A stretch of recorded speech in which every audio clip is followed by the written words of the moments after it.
Alright, everybody. Welcome to the photography room. Really, I had one tour a day. Yeah. They're just picking it up Pick here. it up. Alright, everybody, so this is Sean. Sean is responsible for making sure that all of our guitars have awesome work, and he has been doing this for quite some time. Do you want to talk about it, man? Basically, we shoot all the products in here, and some of the artists when they're in town.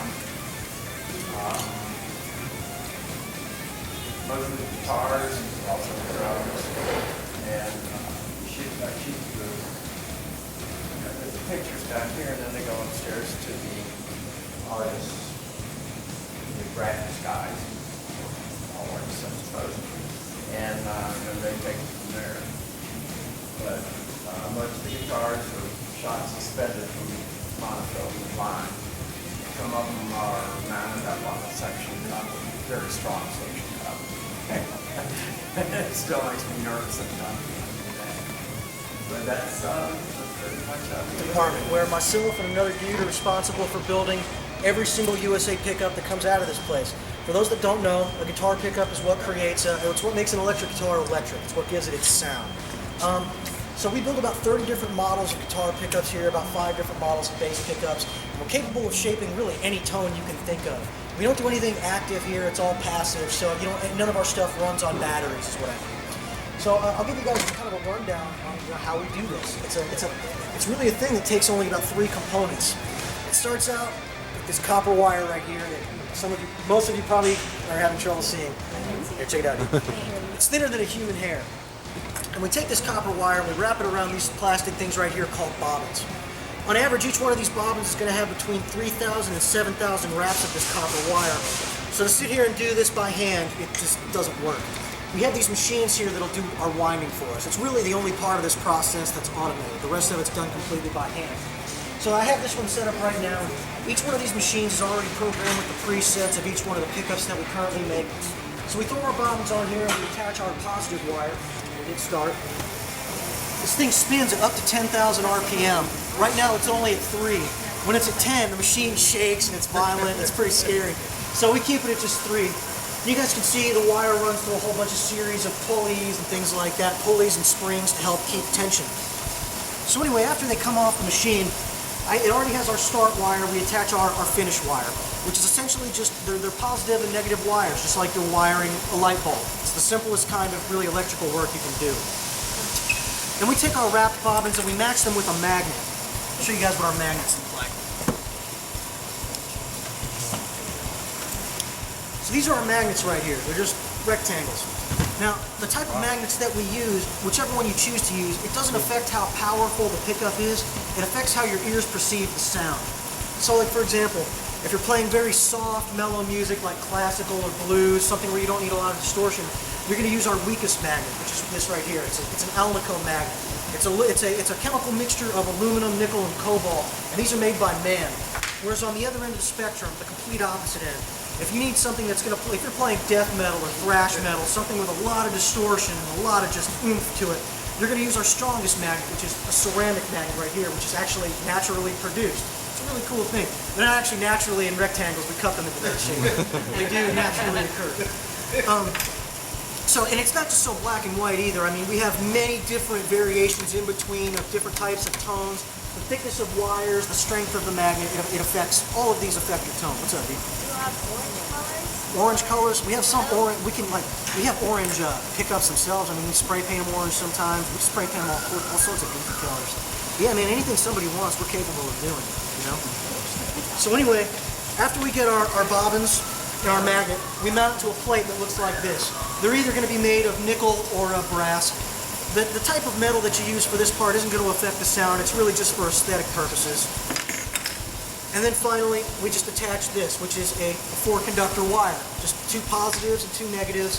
And then it also has an extra ground, so you can ground the whole thing to the plate right here. You know, it's really simple technology. You know, so many people are afraid to try it out, but everything to do it is so cheap. Just don't try. Production models, and then we have USA models. So my point is that going online onto the Dean website, you'll see an opportunity to be able to have your own custom guitar made, and you can choose from among some of our basic shapes. But then also for those people who have some kind of a really different idea. There's an email, people can email us and we can see if we can do it. And then we also have a number of one-offs. So these would be single at a time. Like this is what the Dave Mustaine VMNT.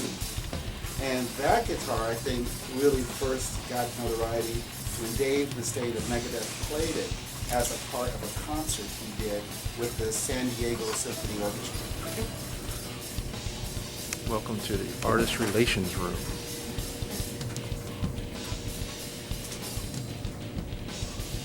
Razorback Van Halen. Paul Stanley.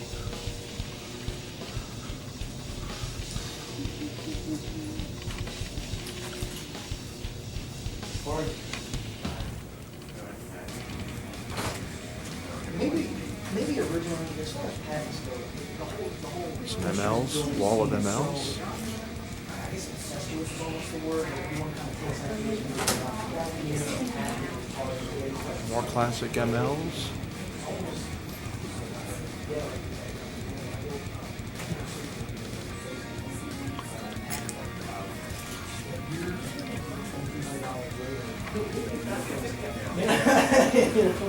Some V's.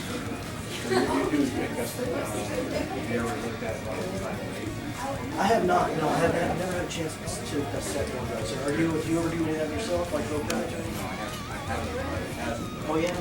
I know they use all sorts of alternative types of technology. They're not following the path. I think that's cool, man. It's hard to come up with new things that people are gonna like. Say instruments, So or use drum some kits, Dean room and so Luna people room. can come in and just play, get a feel for what our instruments are about. If you guys see anything you have to play, pick it up, feel free, give it a shot.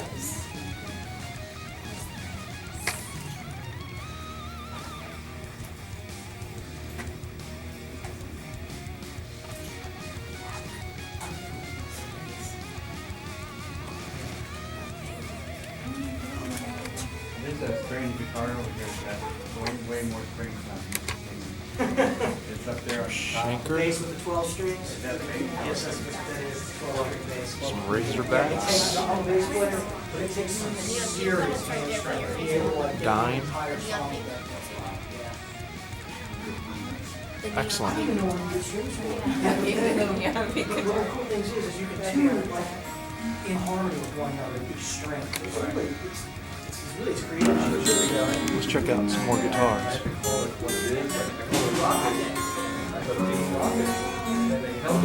All Deans. Nice paint jobs.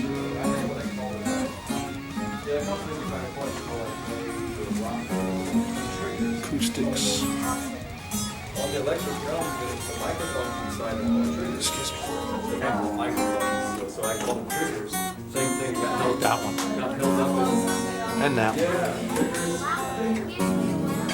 Well, you gotta plug it in. See you in a bit. I'll show you guys some other Underbred killers. guitar. Thing is animals. She just, doesn't really have a lot to do with Dimebag Darrell, but it's still like a really, thoughtful and nice piece. It's pretty Killer guitar with a zebra on it. On this with a Dremel and a bunch of paint. He took Eric the King pickups guitar. out and replaced them with machines from a tattoo gun. The truss rod is actually a tattoo shading needle. These are actually dimes that he mounted on here on these tuning pegs that he made himself. All of this was stuff that he made himself. He's a pretty amazing artist. Yeah, I think that's my favorite one for sure.